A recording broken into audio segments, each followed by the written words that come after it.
네, 여러분 안녕하십니까? 요즘은 사회 곳곳에서 채용 비리가 불거지고 또 논란이 되고 있는 상황에서 부산의 항만시설을 관리하는 자리에도 부정 채용이 있었던 것으로 드러났습니다. 심지어 관련 자격증이 없던 지원자도 무사 통과됐습니다. 윤파란 기자입니다. 지난해 9월 부산국제여객터미널에서 승객 안전 담당 직원 채용 공고가 났습니다. 13대 1의 경쟁률. 하지만 합격자 2명은 우대 조건인 응급구조사 자격증이 없었습니다. 경찰이 부산항시설관리센터의 채용 비리 실태를 조사했더니 지난 2014년부터 행정직과 기술직 등 6명이 부정 채용돼 이 중 5명이 정규직으로 전환됐습니다. 이 가운데 부산항 보세창고 담당자도 있었지만 막상 이 합격자에게는 보세사 자격증이 없는 상태였습니다. 사람을 뽑을 때 인성 중심으로 어떤 스펙이나 이런 거 전혀 보지를 않고 현장은 점으로 몸으로 때우는 뭐예요. 선망하는 직장도 아니고 여기는. 부산항시설관리센터는 부산항만공사로부터 업무를 100% 위탁받는 비영리 사단법인. 채용 비리에 연루된 전현직 임원들은 대부분 해양수산부와 부산항만공사 출신입니다. 항만공사 간부의 딸, 해수부 근무 시절 알게 된 지인까지 채용 청탁을 했습니다. 서류 전형은 임의대로 통과시키고 면접에서는 지원자 부모의 직함을 거론하며 고득점을 주도록 유도했습니다. 거기 예산을 100% 받아 하기 때문에 아무래도 그동안 항만공사 간의 어떤 업무상 관계 그런 사람들의 어떤 무시를 할 수 없는 겁니다. 경찰은 본부장 59살 김모 씨 등 전현직 임직원 7명을 불구속 입건하고 채용 취소 등의 조치를 하도록 권고했습니다. MBC 뉴스 윤파란입니다. 공공기관장 후보들에 대한 인사검증, 어제에 이어서 이틀째인데요. 오늘은 LCT 명절 선물이 터져 나온 공공기관장 후보에 대한 인사검증이 실시됐습니다.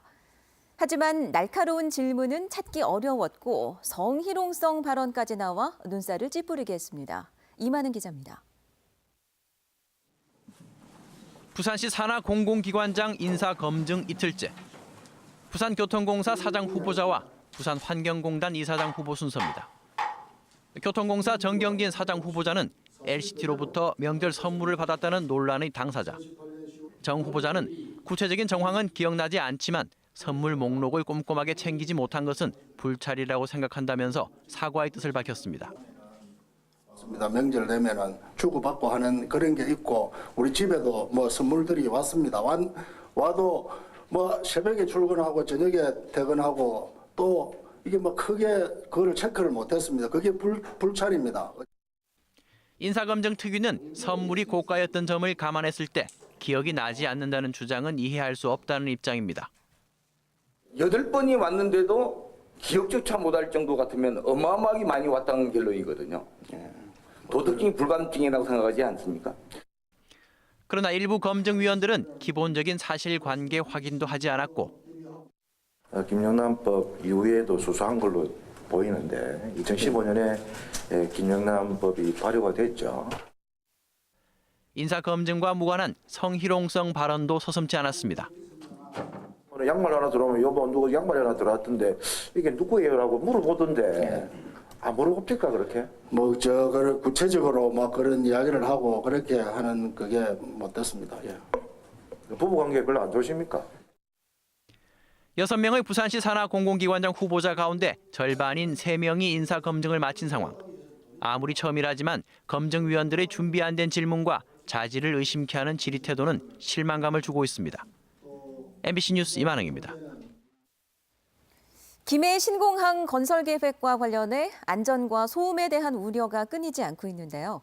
여기에 시민들이 본격적인 대응에 나섰습니다.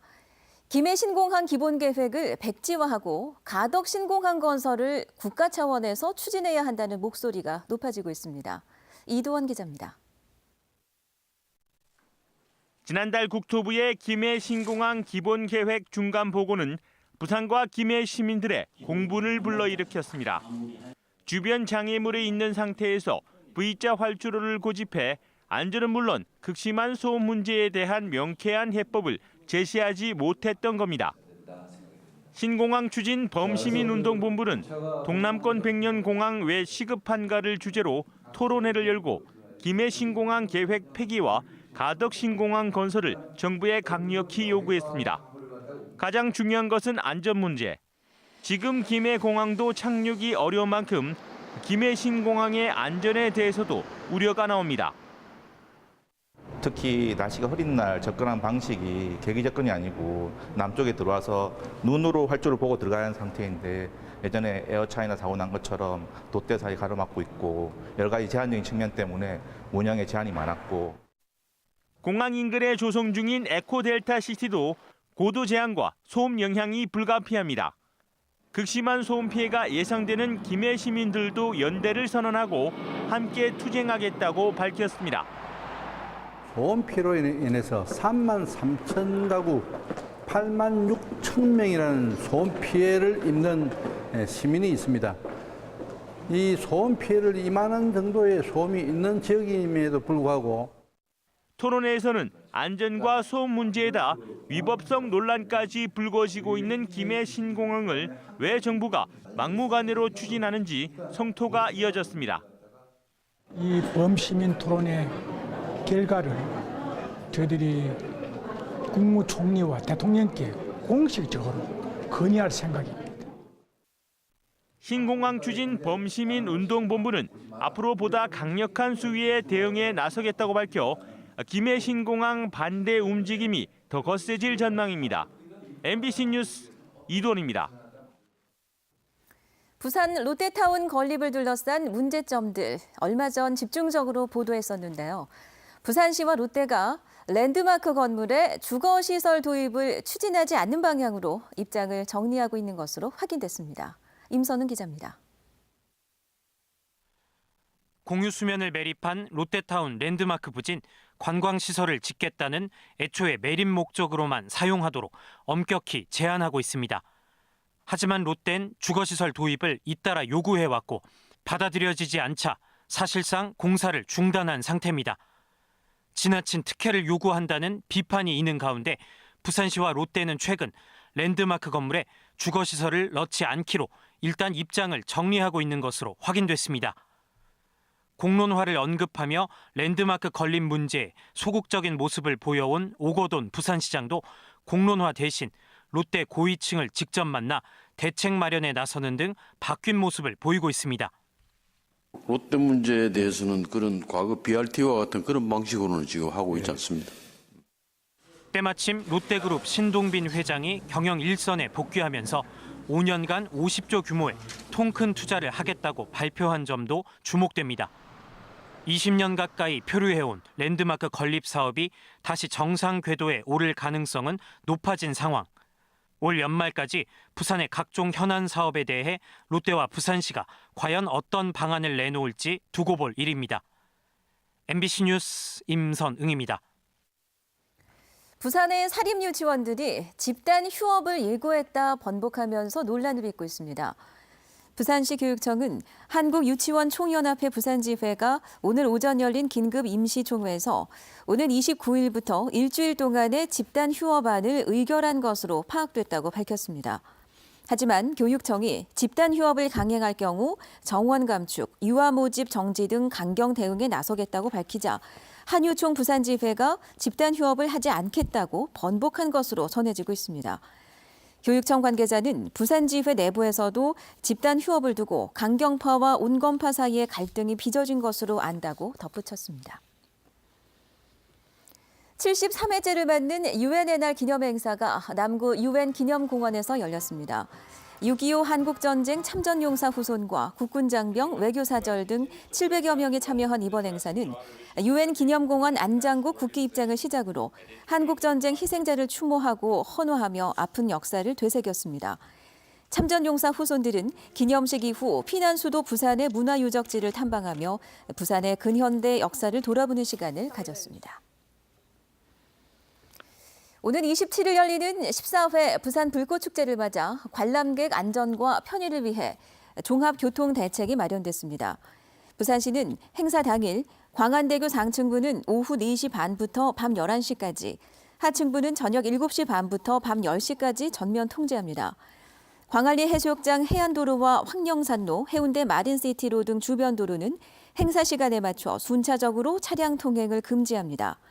또 많은 인파들이 몰리는 도시철도 2호선 수영역은 마지막 탑승 시간을 다음 날 0시 5분으로 연장하고 부산 김해 경전철도 도시철도 운행 시간에 맞춰 연장 운행하기로 했습니다. 윤종서 중구청장의 재산 축소 신고 의혹에 대해 경찰이 수사에 나섰습니다. 중부경찰서는 지방선거 당시 고의로 재산을 축소 신고했다는 의혹이 제기된 윤 청장에 대해 공직선거법 위반 여부를 조사 중이라고 밝혔습니다. 윤 청장은 지난 5월 말 지방선거 후보자 재산 신고 당시 실제로는 중구 부평동 상가 건물 등을 포함해 모두 26억 원의 재산을 갖고 있었지만 선관위에 3억 8천여만 원으로 축소 신고해 허위 사실을 공표한 혐의를 받고 있습니다. 윤 청장 측은 당시 담당 직원의 실수로 재산이 누락됐을 뿐 고의성은 없었다고 해명했습니다. 일명 곰탕집 성추행 사건의 항소심이 비공개로 진행됐습니다. 부산지법 형사 3부는 오늘 오후 피고인 A씨의 강제추행 혐의에 대한 항소심 첫 공판에서 사건 내용이 공개되면 안 된다며 사건과 직접적인 관련이 없는 방청객의 퇴장을 요청했습니다. A씨는 지난해 11월 대전의 한 곰탕집에서 여성의 신체 부위를 만진 혐의로 기소됐으며 1심에서 검찰이 구형한 벌금형보다 무거운 징역 6개월형을 선고받으며 법정 구속됐습니다.